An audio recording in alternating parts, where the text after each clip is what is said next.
భారతదేశంలో వారు లేకపోవడం వల్ల అమెరికా పారిపోయిందా ఉద్దేశపూర్వకంగా పోయిందో తెలియదు కానీ వారి ఆబ్సెన్స్ వల్ల కూడా గత ప్రభుత్వ హయాంలో జరిగిన ఫోన్ ట్యాపింగ్ కేసుకు సంబంధించి విచారణ వేగవంతమవుతున్న పరిస్థితి.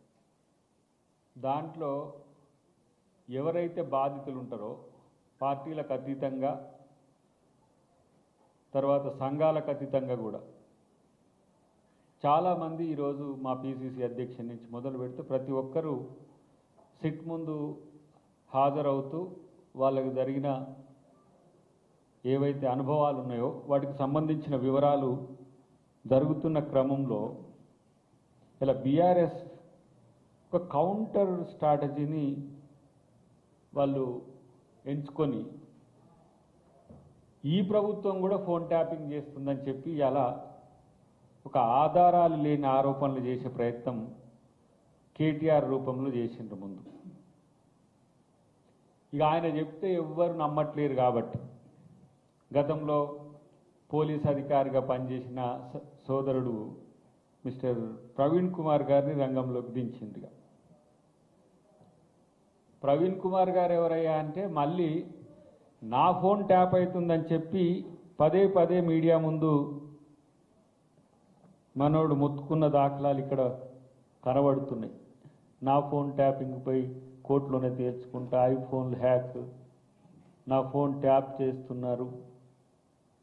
ఇది గతంలో ప్రవీణ్ కుమార్ గారు చేసిన స్టేట్మెంట్స్.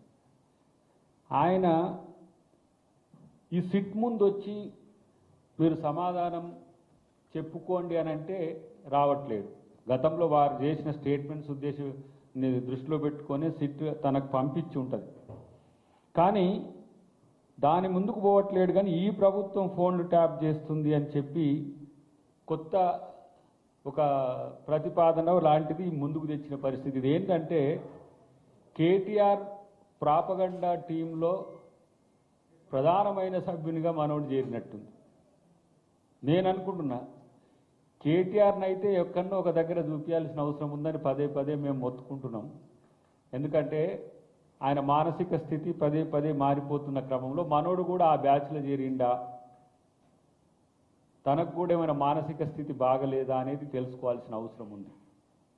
ఒకవైపు గత ప్రభుత్వంలో జరిగిన ఫోన్ ట్యాపింగ్కు బాధితుడివి నువ్వే. ఆ సందర్భంలో కూడా అక్కడ ఐపీఎస్ ఆఫీసర్గా ఉన్న గురుకులాలకు సంబంధించిన అంశంలో మిమ్మల్ని సెక్రటరీగా పెట్టిన మాట అందరికీ తెలుసు. అక్కడి నుంచి బయటకు వచ్చిన తర్వాత మీరు పార్టీ బీఎస్పీలో చేరిన తర్వాత మీరు చేసిన స్టేట్మెంట్స్కు మీరే కాంట్రడిక్టరీగా మాట్లాడుతున్న తీరు చూస్తే మతి భ్రమించిందా అనే ఒక ఆలోచన వస్తున్న పరిస్థితి. మీ రాజకీయ జీవితము జైలు పక్షులతో కూడుకున్నది. ఇప్పుడు నలుగురు కేసీఆర్ కాళేశ్వరంతో పాటు ఇతర అంశాల్లో ఇవాళ విచారణ ఎదుర్కొంటున్నాడు. ఇప్పుడు ఇటువైపు హరీష్ రావు, ఇంకొక వైపు కేటీఆర్, ఇంకొక వైపు ఇప్పటికే కవిత గారు. ఇప్పుడు కవిత ఫోన్ కూడా ట్యాప్ అయిందని చెప్పి ఆమె స్వయంగా చెప్తున్నది. ఆమె మీ పార్టీ కాదో మీకు తెలుసో లేదో కానీ ఇప్పటికైతే టెక్నికల్గా బీఆర్ఎస్ ఎమ్మెల్సీనే కదా. మరి ఆమె నా ఫోన్ ట్యాప్ అవుతున్నది ఒకసారి ఆమెను కలిసి తెలుసుకోవాల్సిన అవసరం మీకుందని చెప్పి నేను తెలియజేస్తున్నాను. ఎందుకంటే రాష్ట్రమే కాదు దేశమంతా కోడై కూసి బీజేపీ నాయకుల ఫోన్లు కూడా ట్యాప్ అయిందని చెప్పి గతంలో చర్చ జరిగినప్పుడు కిషన్ రెడ్డి గారితో పాటు మిగతా బీజేపీ నాయకులే కూడా ఫోన్ ట్యాపింగ్ అయింది అని చెప్పి చర్చ జరిగినప్పుడు ఇప్పుడు ఆయన దానికి పోటీగా ఉండాలని రాహుల్ గాంధీ గారి ఫోన్లు కూడా మానిటరింగ్ చేస్తుండట. ఇలాంటి ఆధారాలు లేని ఆరోపణ వల్ల మీ క్రెడిబిలిటీ మాట పక్కన పెట్టు, లీగల్గా ఎన్నో సమస్యలు ఎదుర్కోవాల్సి వస్తాయి. ఆ చిక్కుల్లో పడాల్సిన సందర్భం వస్తుందని మిత్రునికి నేను హితవు చెప్తున్నాను. వాళ్ళకేం పని లేదు, కేసీఆర్ ఫ్యామిలీకి అందిన కాడికి దోచుకున్నారు, తెలంగాణను సర్వనాశనం చేసిండ్రు. వాళ్ళకి ఇప్పుడు ఇంకా వేరే మార్గం లేదు జైలు తప్పితే. కానీ వాళ్ళ గాయల నువ్వెందుకు పడుతున్నావు? గతంలో తెలంగాణ సమాజంలో ఒక క్రెడిబిలిటీ ఉన్నోనిగా నీకు ఒక గుర్తింపు ఉన్నది. వాళ్ళు అన్ని అనుభవించి తెలంగాణను ఇలా దోచుకున్న దొంగల పంచిన చేరాల్సిన అవసరం మీకేంటి?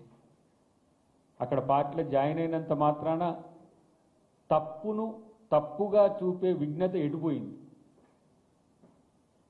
ఆత్మగౌరవం ఎటుపోయింది? పౌరుషం ఎటుపోయింది? తెలంగాణ యొక్క దళిత బిడ్డలుగా దళితులకు మోసం చేసిన కుటుంబం పంచిన చేరియాల ముఖ్యమంత్రి గారి మీద మీరు స్టేట్మెంట్ ఇస్తున్న తీరు చూస్తే రేవంత్ జైలుకు వెళ్తాడని చెప్పి ఆయన స్టేట్మెంట్ ఇచ్చిండు. ఇప్పుడు ఆ గతంలో ఉన్న కేసు విషయంలో అదే ఫోన్ ట్యాపింగ్ చేసిందనేదే ఇప్పుడు